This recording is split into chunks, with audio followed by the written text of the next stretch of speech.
வணக்கம். மற்றொரு பதிவில் இணைந்திருக்கின்றோம். இன்றைய தினம் வெளிவந்திருக்கக்கூடிய மிக முக்கியமான செய்திகள் தொடர்பாக, அதிலும் குறிப்பாக ஈரானில் இடம்பெற்றுக் கொண்டிருக்கக்கூடிய போர் நிலவரம் தொடர்பாக பேச போகின்றோம். அந்த வகையில் பார்க்கிற போது தற்போது வரையில் வெளிவந்திருக்கக்கூடிய மிக முக்கியமான செய்திகளுடைய தொகுப்பாகத்தான் இந்த காணொலி பதிவு அமையப்பெறப் போகிறது. அதன் அடிப்படையில் இஸ்ரேல் மற்றும் ஈரானுக்கு இடையில் நடைபெற்றிருக்கக்கூடிய இந்த போரானது தற்போது தீவிரமான நிலையை எட்டியிருப்பதாக கூறக்கூடியதாக இருக்கிறது. ஏனென்று சொல்லி சொன்னால் அப்படியான ஒரு நிலைமை தான் தற்போது மாறி இருக்கிறது. ஈரானுடைய பாதுகாப்பினுடைய பிரிவினுடைய தலைவராக இருந்திருக்கக்கூடிய அலி லாரிஜானி மற்றும் அவருடைய பல முக்கிய அதிகாரிகள் இஸ்ரேலுடைய தாக்குதலினூடாக கொலை செய்யப்பட்டிருக்கிறார்கள்.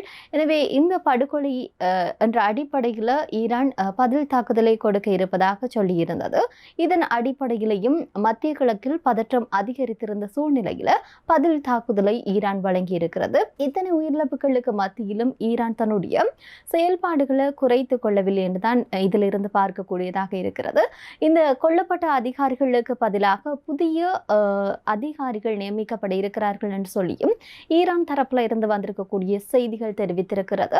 இதே நேரத்தில் அந்த தலைவர்கள் கொலை செய்யப்பட்டதனூடாக இந்த தாக்குதல்களினால் எங்களுடைய நிர்வாகமோ அல்லது எங்களுடைய நாட்டினுடைய நடவடிக்கைகளையோ ஒருபோதும் பாதிக்கப்படாது என்று சொல்லித்தான் ஈரான் தற்போது அறிவித்திருக்கிறது.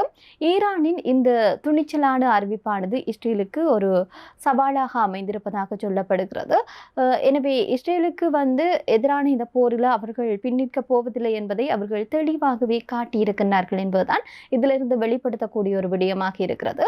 இது குறித்து ஈரானிய வெளியுறவுத்துறை அமைச்சர் அப்பாஸ் ஆரக்ஷி கூறுகின்ற போது, ஈரானின் அரசியல் கட்டமைப்பு இந்த தாக்குதலினூடாக ஒரு தனிநபரையோ அல்லது ஒரு குழுவையோ அழிப்பதனூடாக அந்த ஈரானுடைய கட்டமைப்பை சிதைத்து விடலாம் என்று சொல்லி எதிர்பார்க்க முடியாது.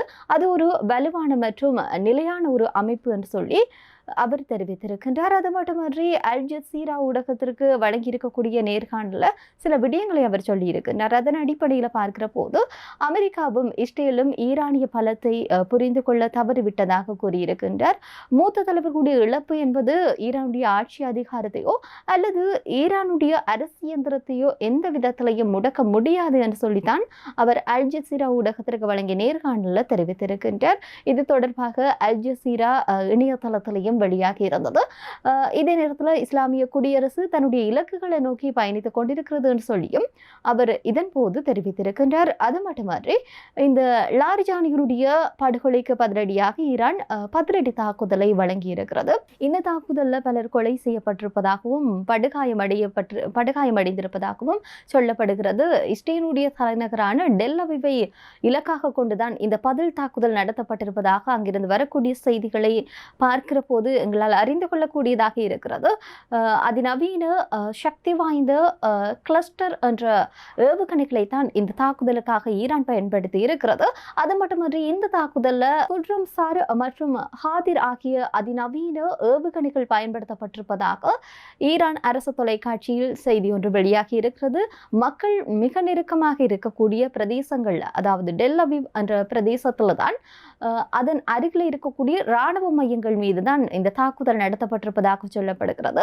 உயிர் சேதங்களும் ஏற்படுத்தப்பட்டிருப்பதாக சொல்லப்படுகிறது. இதன் தகவலின் அடிப்படையில் பார்க்கிற போது இஸ்ரேலில் இருந்து வரக்கூடிய தகவலின் அடிப்படையில் இந்த போரில் இதுவரையில் 14 பேர் கொல்லப்பட்டிருப்பதாக சொல்லப்படுகிறது. அதே நேரத்தில் இந்த ஏவுகணை தாக்குதல் வான்வெளியில் சிதறி பல சிறு சிறு குண்டுகளாக வெடிக்கும் தன்மை கொண்டதாகவும் அவற்றை இடைமறிப்பது இஸ்ரேலிய பாதுகாப்பு படைகளுக்கு மிகப்பெரிய ஒரு சவாலாக மாறியிருப்பதாகவும் தற்போது வந்திருக்கக்கூடிய செய்திகள் தெரிவித்து நிற்கின்றது. மறுபுறத்தில் பார்க்கிற போது ஈரானுடைய புதிய உச்சத்தலைவர் ஒரு அறிவிப்பு ஒன்றை வெளியிட்டிருக்கின்றார். அதாவது முஜ்தபா கமேனி தான் அவருடைய பெயர். அவர் என்ன அறிவிப்பை வெளிப்படுத்தி இருக்கிறார் என்று சொல்லி சொன்னால், எந்த விதமான ஒரு அமைதி பேச்சுவார்த்தைக்கும் இனி இடமே இல்லை என்று சொல்லி அவர் எச்சரிக்கையை 11 முன்வைத்திருக்கின்றார். அமெரிக்கா முன்வைத்த இந்த போர் நிறுத்த முன்மொழிவுகளை தாங்கள் முற்றாக நிராகரிப்பதாகவும் ஈரான் தரப்பில் இருந்து வந்திருக்கக்கூடிய செய்திகளூடாக பார்க்கக்கூடியதாக இருந்தது. அதே நேரத்தில் அமெரிக்காவும் இஸ்ரேலும் இந்த போரில் முழுமையாக தோற்கடிக்கப்பட்டு அவர்கள் செய்த அழிவுகளுக்கு இழப்பீடு வழங்கும் வரை சமாதானம் என்ற பேச்சுக்கே இடம் கிடையாது என்று சொல்லித்தான் அங்கிருந்து வரக்கூடிய தகவல்கள் தெரிவித்து நிற்கின்றது. இதே நேரத்தில் இன்னும் ஒரு செய்தியும் மிக முக்கியமாக இன்றைய நாளில் வெளியாகி இருந்தது. அதாவது உங்களுக்கு தெரியும், இஸ்ரேலுடைய மொசாட் அமைப்பு, உளவுத்துறை அமைப்பு இருக்கிறது.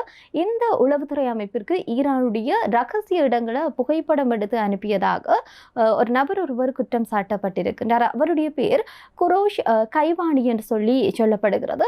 இவருக்கு ஈரான் தற்போது மரண தண்டனை வழங்கி இருக்கிறது. அந்த நாட்டில் உள்நாட்டு பாதுகாப்பில் அவ்வளவு தூரம் மிக கடுமையான சட்டங்களை எல்லாம் அவர்கள் நடைமுறைப்படுத்துகின்றார்கள். எனவே தீவிரமாக அவர்கள் இதில் இருக்கிறார்கள் என்பதுதான் இந்த ஒரு விடயம் எடுத்து காட்டுவதாக அமைகிறது. இதே நேரத்தில் லெபனானில் பார்க்கிற போதும் நிலைமை மோசமாகி கொண்டு வருகிறது.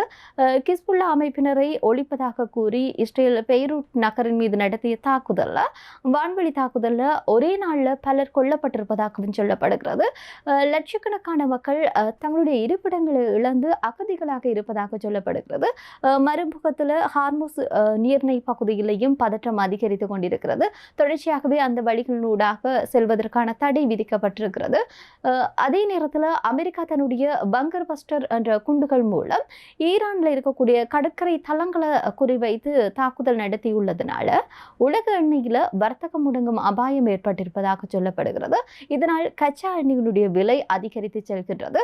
45% வரை உயர்ந்திருப்பதாக சொல்லப்படுகிறது. தற்போது இருக்கக்கூடிய தகவலின் அடிப்படையில் இதனால உலகெங்கிலும் இருக்கக்கூடிய விமான கட்டணங்கள் அதிகரிக்கவும் உணவு பற்றாக்குறை ஏற்படவும் வாய்ப்பிருப்பதாக சர்வதேச அமைப்புகள் இது தொடர்பாக எச்சரிக்கை விடுத்திருந்தமையும் குறிப்பிடத்தக்க ஒரு விடயமாக இருக்கிறது. இன்றைய நாளில் வந்திருக்கக்கூடிய மிக முக்கியமான செய்திகளாகத்தான் இவை காணப்படுகிறது.